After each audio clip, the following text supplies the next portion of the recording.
Hello student, আমি তোমাদের Sakina ma'am চলে এসেছি আবার আরেকটা নতুন বিষয়ের সাথে এবং তোমাদেরকে স্বাগত জানাই স্কুলবালা ইউটিউব চ্যানেলে। আজকে যে বিষয়টি নিয়ে আমি আলোচনা করব সেটি হলো, দেখো, বাংলা কবিতা কি আছে, মাসি পিসি, কে লিখেছেন? জয় গোস্বামী। দেখো এখানে এটাও নবম পাঠের মধ্যেই পড়ছে। আমরা মাসি পিসি আলোচনা করার আগে একটু জয় গোস্বামী কবি যে লিখেছেন তার সম্বন্ধে একটু জেনে নেব। দেখো কবি পরিচিতি কি আছে। জয় গোস্বামী জন্মেছেন কত সালে? 10ই নভেম্বর 1954 সালে।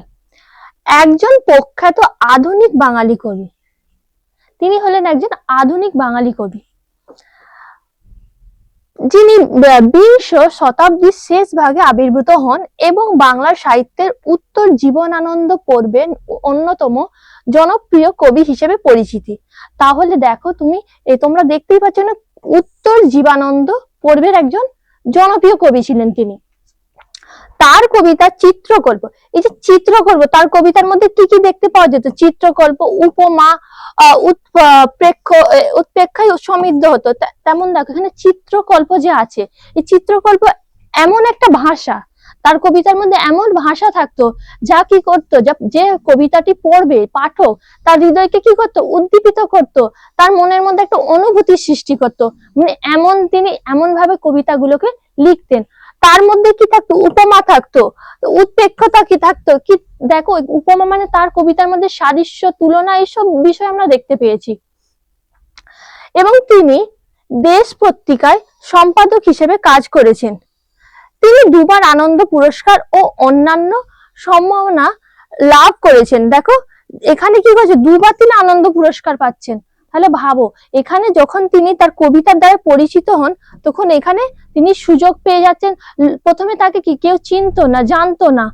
তারপরে এখানে যখন তার কবিতা যখন পুরো বাংলা সমাজে ছড়িয়ে পড়ছে, তখন তিনি একটা অসাধারণ গুরুত্ব লাভ করেছেন।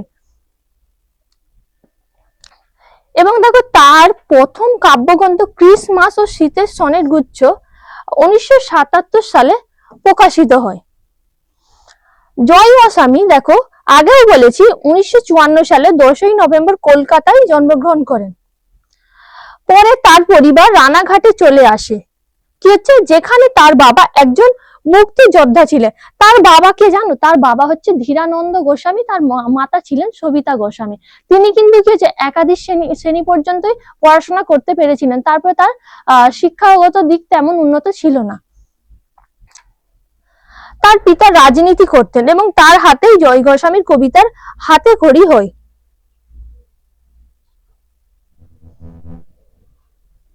এখানে দেখো সাহিত্যিক জীবন কি বলেছে। 1975 সালে তার কবিতা প্রথম দেশ পত্রিকায় প্রকাশিত হয়। তাহলে তার কবিতাটা প্রথম কোথায় প্রকাশিত হয়েছে? দেশ পত্রিকায়। এর মাধ্যমে তিনি কি হচ্ছে, খ্যাতি লাভ করে। তারপরে তখন এই সময় থেকেই তিনি কি হচ্ছেন, যথেষ্ট খ্যাতিমান হয়ে উঠেছিলেন। 1977 সালে তার প্রথম কাব্যগ্রন্থ ক্রিসমাস ও শীতের সনেট গুচ্ছ প্রকাশিত হয়। তিনি দেশ পত্রিকার সম্পাদক হিসেবেও কাজ করেছেন। উল্লেখযোগ্য কাজ ও সম্মান কি হচ্ছে, তার কবিতা চমৎকার চিত্রকল্প, উপমা ও উৎপ্রেক্ষায় ঋদ্ধ, মানে এটা সমৃদ্ধ হবে, এখানে ঋদ্ধ হয়ে আছে।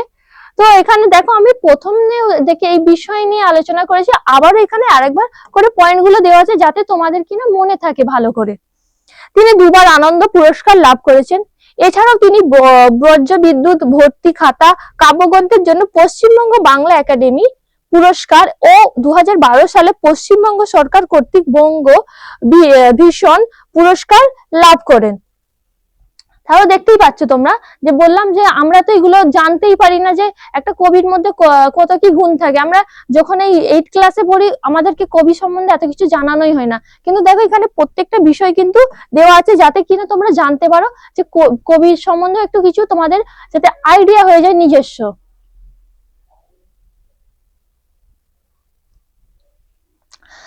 কবিতায় যাওয়ার আগে কবিতার একটু বিষয়বস্তু ও তার গভীরতা। তো এই কবিতার মধ্যে যে বিষয়বস্তুটা আছে, যে কি কতটা গভীর এই কবিতাটা, যে সেইটাও আমরা একটু সংক্ষেপে জেনে নেব কবিতায় যাওয়ার আগে। জয় গোস্বামীর মাসি পিসি কবিতাটি, এখানে মাসি পিসি আমরা মাসি পিসি কাকে বলি ভাবো? আমরা মায়ের বোন বা দিদিকে মাসি বলি, পিতার বোন বা দিদিকে আমরা পিসি বলি। কিন্তু এইখানে কিন্তু সেই সম্পর্ক বোঝানোর জন্য কিন্তু মাসি পিসি দেওয়া হয়নি। এখানে বলা হয়েছে যে যারা দেখবে দরিদ্র, যারা শ্রমজীবী নারী, তারা দেখবে আমরা রাস্তায় দেখতে পাই, তাদেরকে আর কোনো কি বলে ডাকবো আমরা? আমাদের থেকে যখন তারা একটু বয়সও বেশি হয় তখন আমরা দেখতে পাই তাকে মাসি কিংবা পিসি বলে তাকে আমরা ডেকে থাকি। তো এইখানে কবি তো সেই উদ্দেশ্যেই এই মাসি পিসি নাম দিয়েছেন।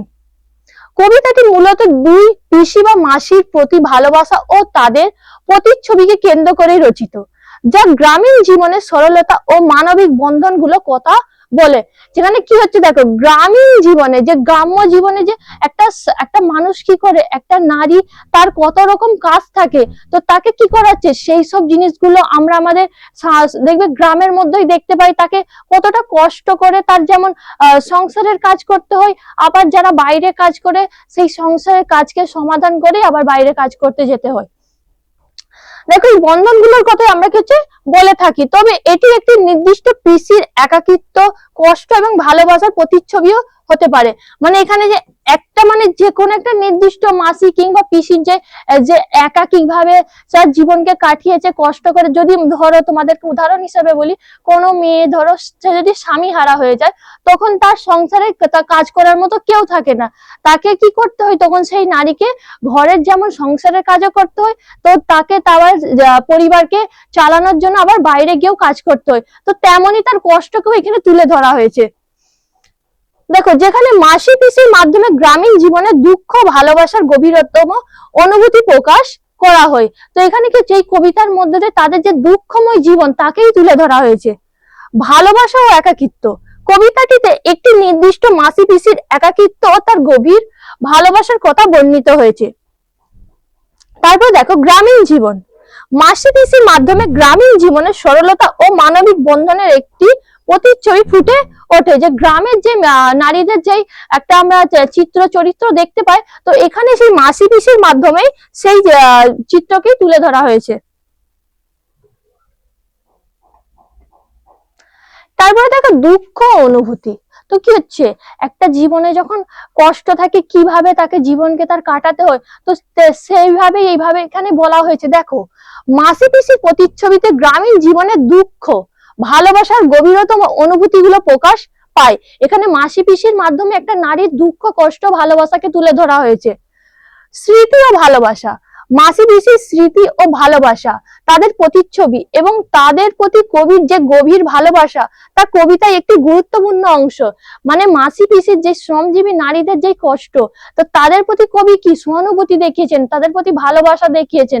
তোমরা আরো দেখবে কি হয়, আমাদের যখন আমরা যাকে মাসি বলে থাকি পিসি বলে থাকি, দেখবে তার যখন কোনো বোনের যখন কোনো বাচ্চা হয়, একটা মাসি দেখবে নিঃস্বার্থে তাকে তার মায়ের মতোই আদর করে যায়, মায়ের মতোই ভালোবেসে যায়।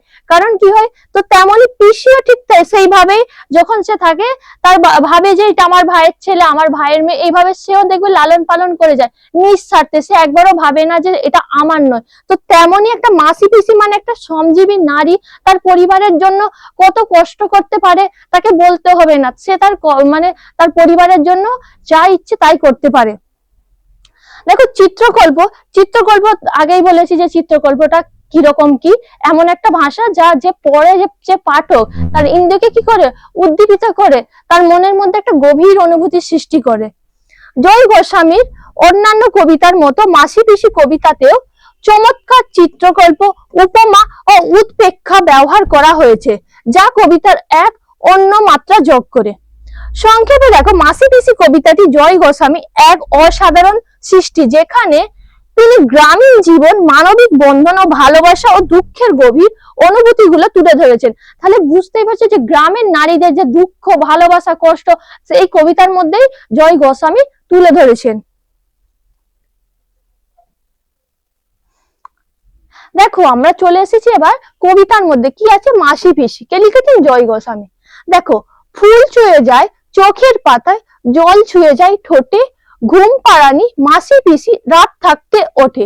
এখানে দেখবে কি হয়, এই ঘুম পাড়ানি যে মাসি পিসি তারা কি হয়, তাদের মধ্যে চোখের মধ্যে কি থাকে, নানা রকম স্বপ্ন থাকে। কারণ পরের দিনে তাদেরকে কি করতে হবে, তারা এই ভেবেই ঘুমাতে হয় তাদেরকে যে আমাদেরকে আবার পরের দিনে উঠতে হবে, আমাদেরকে কাজ করতে হবে, যেতে হবে। এই একটা চোখের মধ্যে তাদের একটা ভাবনা যেন, স্বপ্ন যেন লেগেই থাকে।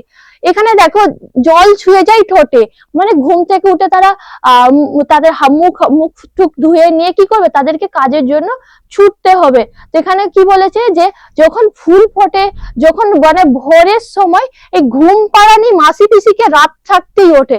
কেন, তখন তাদেরকে কি হয়, ভোর কি করে, একটা সাধারণ যারা হয় জীবন যাপন করে, তারা তাদের টাইম মতো ওঠে, তারা তাদের যেটা প্রয়োজন, যেটুকু ঘুম, তারা আগে সেটা কমপ্লিট করে তারপরে ওঠে। কিন্তু ঘুম পাড়ানি মাসি পিসির কি হচ্ছে, তাদেরকে রাত মানে মনে করো সকাল হয়নি তার আগে উঠে পড়তে হয়। কেন উঠে পড়তে হয়, কারণ তাদের মধ্যে একটা কথা সবসময় তাদের চোখের মধ্যে ভেসে উঠেছে যে না, আমাদেরকে কাজে যেতেই হবে, আমরা যদি কষ্ট না করি কারণ আমাদের পরিবার চলবে না। তো সেজন্য কি করতে হয়েছে, সেজন্য তাদেরকে মানে ঘুম পাড়ানি মানে ঘুম কমপ্লিট না করে তাদেরকে ছুটতে হয়েছে। এখানে কি হচ্ছে দেখো, যে যেখানে আমরা ওঠার জন্য আমরা সাধারণত কি করি, আমাদের মাকে বলে রাখি যে আমাকে তুলে দেবে, কিন্তু ঘুম পাড়ানি মাসি পিসির ওইসব না। তাদের ঘুমটা হোক না হোক তাদেরকে কি করতে হয়, তাদেরকে কাজের জন্য ছুটতে হয়। দেখো, শুকতারাটি ছাদের ধারে চাঁদ থামে তাল গাছে, ঘুম পাড়ানি মাসি পিসি ছাড়া কাপড় কাচে। এখানে কিছু শুকতারা, এই শুকতারাটা কি, এটা অ্যাকচুয়ালি তারা না, একটা গ্রহ। এখানে কি হচ্ছে যে এটা ভোরের সময় পূর্ব আকাশে ওঠে আর সন্ধ্যার সময় কি করে, পশ্চিম আকাশে ওঠে। তো এই যখন বলছে ছাদের ধারে, মানে মনে করো ভোরের যে পুরোপুরি এটা ডুবে যায়নি, হ্যাঁ, চাঁদ কোথায়, চাঁদ থামে তাল গাছে, মনে কর চাঁদটাও যেন তাল গাছের কাছেই আছে, মানে চাঁদটাও পুরো ডুবে যায়নি, সূর্যটা উঠে পড়েনি। তখন কি ঘুম পাড়ানি মাসি পিসিরা কি করে, ঘুম থেকে উঠে এই কাপড় কাচে, মানে কি তাদেরকে তাদের সংসারের যে কাজকর্ম থাকে তাকে আগে মিটিয়ে নিতে হয়। কারণ তাদেরকে কাজের জন্য ছুটতে হবে, তাদেরকে যেতেই হবে, এই কষ্ট করতেই হবে। কেন করতে হবে, এখানে কোন শ্রেণীর সাধারণত নারীদের কথা বলেছে, যারা দরিদ্র, যারা নিম্নবর্গীয়, যাদেরকে যারা রোজ কাজ করে তাদের পয়সা আসে হাতে, তা থেকেই তাদের জীবনকে কাটাতে হয়। তো এখানে সেই সব নারীর কথা বলা হয়েছে। দু এক ফোঁটা শিশির তাকাই ঘাসের থেকে ঘাসে, কি হচ্ছে তখন কি হয়, যেই যেখানে কোন সময়ের কথা বলেছে, ওই ভোরের সময় যখন ঘাসের ওপর কি হয় শিশির পড়ে থাকে, শিশির পড়ে থাকে, কি হচ্ছে ঘুম পাড়ানি মাসি পিসি ট্রেন ধরতে আসে। তখন তারা কি করে, ওই যে মাসি পিসি, এই যে নিম্নবর্গীয়, এই যে শ্রমজীবী নারী, তারা কি করতে হয়, তাদেরকে কাজের জন্য ট্রেনে উঠতে হয়। কেন, দেখবে অনেক না, তোমরা ট্রেনে যখন যাবে দেখতে পাবে এমন অনেক মাসি পিসি আছে, তারা তাদের কাজের জন্য যে একটা ব্যাগ থাকে, বস্তা থাকে, কি করে সেগুলো নিয়ে ওঠে। তারা দেখবে সাধারণত সিটে বসে না, তারা দেখবে যে গেট থাকে তার ধারেই বসে যায়। কারণ তারা জানে আমরা যে তাদের লেভেলের নয়, সেই সব নারীদের লেভেলের নয়, আমরা নিম্নবর্গীয়, আমরা দরিদ্র, আমাদেরকে কাজ করতেই হবে, আমাদেরকে কষ্ট করতে হবে, আমাদেরকে মিশতে নেবে না, এরকম তাদের মনের মধ্যে একটা তৈরি হয়ে যায় এইসব ধারণা।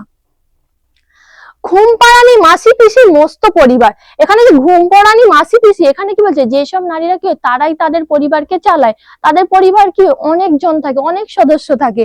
তো অনেকগুলো পেট বাড়িতে এক মুঠো রোজগার, মানে কি হচ্ছে অনেকগুলো পেট, মানে কি অনেকজন আছে যাদের জন্য কি হচ্ছে, এখানে খাওয়ার জন্য বলে না, অনেকে দেখবে এইগুলো বলে থাকে যে পেট চলবে না, পেট চলবে না কেন বলেছে, যে যদি না খেতে পায়, কেউ না খেতে পেয়ে মারা যাবে, তো খাওয়ার জন্য কি হবে, রোজগার করতে হবে, অল্প রোজগার করতে হবে। ওই অল্প রোজগারের মধ্যে কি করতে, ঘুম পাড়ে যে মাসি পিসির যে পরিবার আছে তাকে চালাতে হবে। তো তার জন্য কি করতে হবে, তাদেরকে কষ্ট করতে হবে, তারা যদি না রোজ বের হয় তাহলে তারা খেতে পাবে না।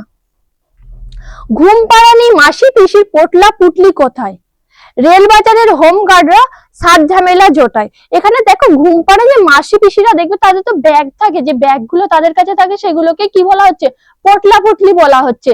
তো হোম গার্ড যারা যারা সব দেখবে স্টেশনে, রেল স্টেশনে কি হয়েছে, এইসব পুলিশরা থাকে, তাদেরকে কি হয় নানাভাবে জ্বালাতন করে। এখানে সাত ঝামেলা বলেছে, সাত মানে কোনো সাতটা ঝামেলা তা না, এখানে নানা রকমের যে ঝামেলা হয়, তাদেরকে কি হ্যারেস করে, যে তাদের থেকে টাকা আদায় করে, তারা বলে না এই ব্যাগগুলো আছে এর জন্য তোমরা টিকিট কেটেছো কি, তা তারা একই গরিব, তারা এই রোজের তাদেরকে কাজ করলে তবেই তারা খেতে পায়, এরাও ভালো করে জানে। তার সত্ত্বেও এদেরকে নানা রকম ঝামেলার মধ্যে যেন ফাঁসিয়ে রেখে দেয়।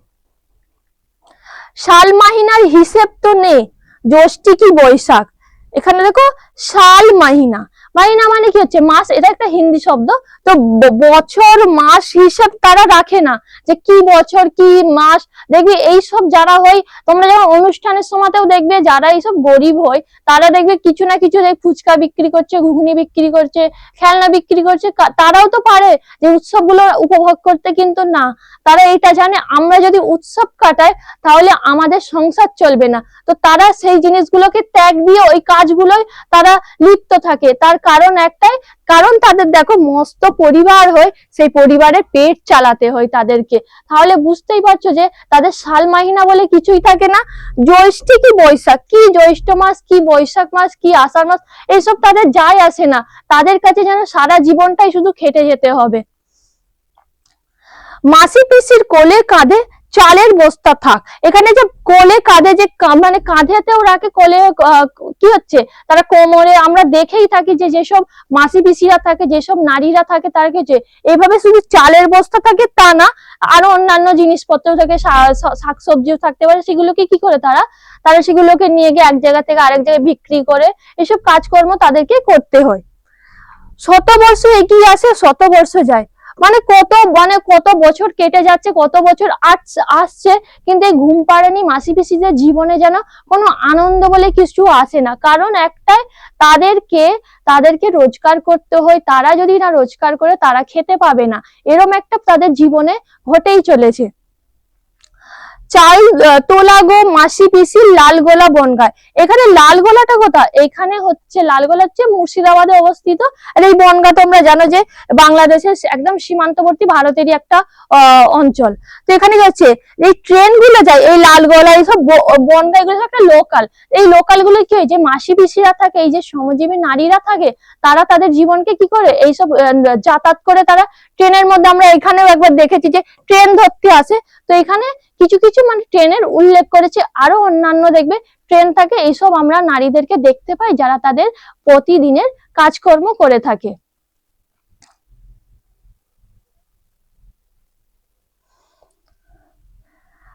আজকের ভিডিওটা এই পর্যন্তই। তাহলে আমরা দেখলাম যে মাসি পিসি বলতে যে তারা একটা শ্রমজীবী নারীদেরকেই বোঝানো হয়েছে, তাদের জীবনের যে কষ্ট, যে দুঃখ, তাদেরকে সব ত্যাগ করে তাদের জীবনে শুধু বেঁচে থাকার জন্য রোজেরই কাজ করতে হয়। তো আমরা আবার একটা নতুন বিষয়ের সাথে আবার দেখা হবে তোমাদের সাথে। Thank you so much.